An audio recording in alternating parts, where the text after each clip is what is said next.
Hello friends, இப்போ நம்ம பார்க்க போகிற வீடியோ திண்டுக்கல் மாவட்டத்தில் எத்தனை அருவிகள் இருக்குது அப்படின்றது தான் இந்த வீடியோவில் பார்க்க போகிறோம். வாங்க வீடியோக்குள்ளே போகலாம்.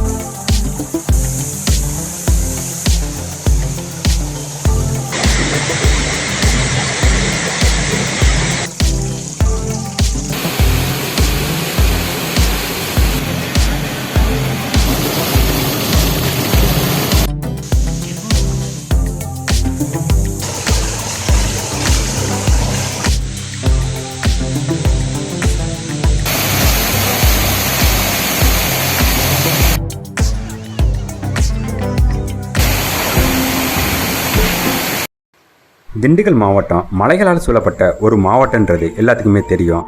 திண்டுக்கலை சுற்றி கொடைக்கானல் மலை, பழனி மலை, பன்றி மலை, சிறுமலை, கரந்தமலை, தொப்பசாமி மலை என்று நிறைய மலைகளால் சூழப்பட்டதுங்க. இந்த ஒவ்வொரு மலையிலையும் சிறு சிறு அருவிகள் நிறைய இருக்குங்க. அதில் சில அருவிகளை பற்றி நம்ம பார்க்கலாம். திண்டுக்கல்ல உள்ள ஃபால்ஸ் அப்படின்றாவே எல்லாத்துக்கும் ஞாபகம் வர்றது ஐயனார் ஃபால்ஸ். இந்த ஐயனார் ஃபால்ஸ் கரந்தமலையில் இருக்குங்க. இந்த அருவிக்கு எப்படி போகணும் அப்படின்னா, செங்குறிச்சி போய் செங்குறிச்சியில் இருந்து கரந்தமலைக்கு போகணும். அந்த கரந்தமலைக்கு 2 கிலோமீட்டர் நடந்தோம்னா இந்த அருவியை சென்றடையலாம். அடுத்ததாக நம்ம தெரிஞ்சுக்க வேண்டிய அருவி வாளரும்பு அருவி. இந்த வாளரும்பு அருவி தொப்பசாமி மலையில் இருக்குங்க. இந்த வாளரும்பு அருவிக்கு எப்படி செல்லணும்னா, அயலூர்லேருந்து கடவுருக்கு முன்னாடி இந்த தொப்பசாமி மலை இருக்குது. இந்த மலையில் தாங்க இந்த வாளரும்பு அருவி இருக்குது. நீங்கள் பார்த்துக்கிட்டு இருக்க இந்த அருவி தான் வாளரும்பு அருவி.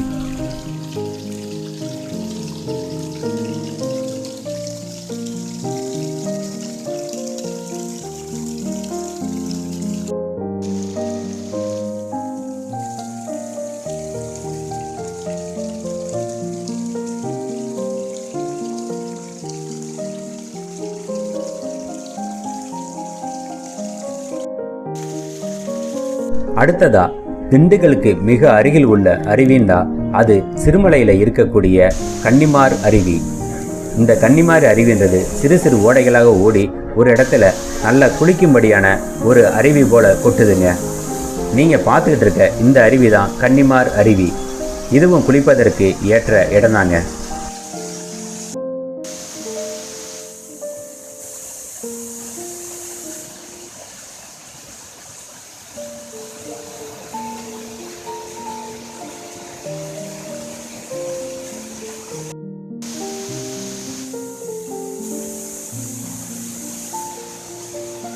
அடுத்து நம்ம பார்க்கக்கூடிய அருவி என்னன்னு பார்த்தோம்னா, பன்றிமலையில் இருக்கக்கூடிய அமைதிச்சோலை அருவி. இந்த அருவி ரொம்ப சின்ன அருவி தாங்க. இந்த அருவியிலையும் வருடம் ஃபுல்லா தண்ணீர் வரும். நீங்கள் மே மாதத்தில் கூட இந்த அருவியில் குளிக்கலாம்.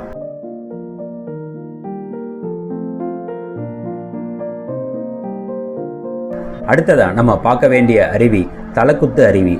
இந்த தலக்குத்து அருவி எங்கே இருக்குண்டா, ஒட்டஞ்சத்திரம் தாண்டி விருப்பாச்சி மலையில தான் இந்த தலக்குத்து அருவி இருக்கு. இந்த அருவிக்கு முன்னாடி பழங்காலத்து கோயிலான சிவன் கோயில் மற்றும் பெருமாள் கோயிலும் இருக்குங்க. இந்த அருவியை நீங்கள் பார்க்கலாம். இந்த அருவியில் குளிப்பதுன்றது கொஞ்சம் கஷ்டமான காரியம்தான், பார்த்து ரசிக்கலாம்.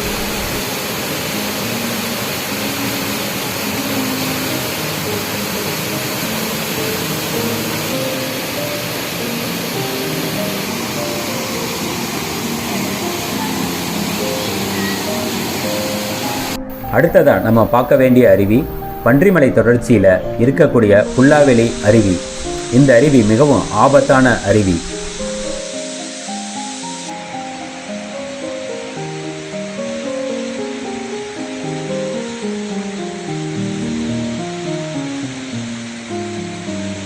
திண்டுக்கல்ல இருக்கக்கூடிய எல்லா அருவியுமே வனப்பகுதியில் இருக்கு. அதனால வனத்துறையின் அனுமதியோட தான் இந்த அருவிகளுக்கெல்லாம் போக முடியும். அடுத்ததா திண்டுக்கல்ல ஓடக்கூடிய ஒரு முக்கியமான ஆறு அப்படின்னு பார்த்தோம்னா கொடகனார் ஆறு. இந்த ஆறை தடுத்து ஒரு தடுப்பணை மாதிரி போட்டிருக்காங்க. இந்த தடுப்பணையிலேருந்து கொட்டக்கூடிய தண்ணி ஒரு குற்றால அருவி போல இருக்குங்க. இந்த அருவியிலையும் நம்ம குளிக்கலாம். திண்டுக்கல்ல இருக்கக்கூடிய எனக்கு தெரிஞ்ச அருவிகளை நான் போட்டிருக்கேன். அதே மாதிரி உங்களுக்கு தெரிஞ்ச அருவிகள் ஏதாவது விட்டு போய் இருந்துச்சுன்னா நீங்கள் கமெண்ட் பண்ணுங்கள்.